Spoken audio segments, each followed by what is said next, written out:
पर उंडेलूंगा। क्यों परमेश्वर अपना आत्मा आपके ऊपर उंडेलना चाहता है? इसीलिए 120 लोगों के ऊपर पेंटिकोस्ट के दिन जब पवित्र आत्मा उतरा, और जब बाहर लोग जो त्योहार मना रहे थे पेंटिकोस्ट का, वो उन लोगों पे नहीं उतरा जो पेंटिकोस्ट का त्योहार मना रहे थे। वो उन लोगों के ऊपर उतरा जो पेंटिकोस्ट का त्योहार नहीं मना रहे थे, जो पेंटिकोस्ट के दिन को नाम मानकर प्रार्थना कर रहे थे, बाइबल कहती है। और 120 लोगों पर जब पवित्र आत्मा उतरा और सब लोग कहने लगे कि ये कोई नशा किया, इन्होंने ये गैर भाषा में बातें कर रहे हैं, ये शराबियों की जैसी एक्टिंग कर रहे हैं, कोई नशा किया है। लेकिन बाइबल कहती पतरस उठा, उन 11 के बीच में खड़ा होकर बोला कि जो कुछ तुम देख रहे हो ये परमेश्वर का वचन पूरा हुआ है, क्योंकि हम लोग प्रार्थना कर रहे थे इस वचन से कि परमेश्वर तूने कहा अंत के दिनों में तू अपना आत्मा सब मनुष्यों के ऊपर उंडेलेगा।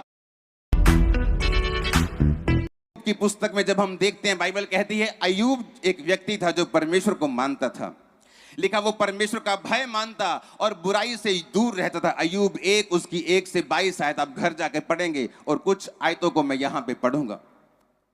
बाइबल कहती है वो बहुत अमीर इंसान था।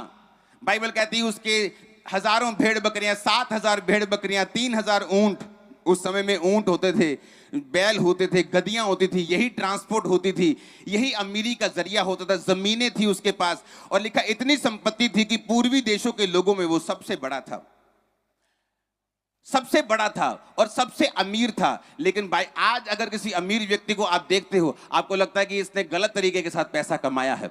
लेकिन बाइबल कहती है वो परमेश्वर का भय मानता था और बुराई से दूर रहता था। अगर आप अय्यूब के लास्ट बाब को, अध्याय को पढ़े, 42 आयत की लास्ट 3 आयतों को पढ़े, तो आपको यह मालूम होता है कि अय्यूब जो था वो इस दुनिया में 140 साल तक जीवित रहा। अय्यूब की पुस्तक में कहीं नहीं लिखा कि वो कहां से आया था, उसका बैकग्राउंड क्या है। लेकिन अगर आप पुराने नियम में अच्छी तरह से अध्ययन करते हैं तो आपको यह मालूम होता है कि अय्यूब की जो उम्र के हिसाब से, अय्यूब याकूब के कुछ ही वंशों में से था। याकूब की उम्र 147 साल की थी जब वो मरा, जब वो प्रभु के पास चला गया। अब्राहम, इसहाक, याकूब की उम्र 147 साल की थी, और जब अय्यूब मरा तो वो 140 साल के करीब था। पहले जो इंसानों की उम्र होती थी वो 969 साल, 970 साल होती थी, लेकिन जब वो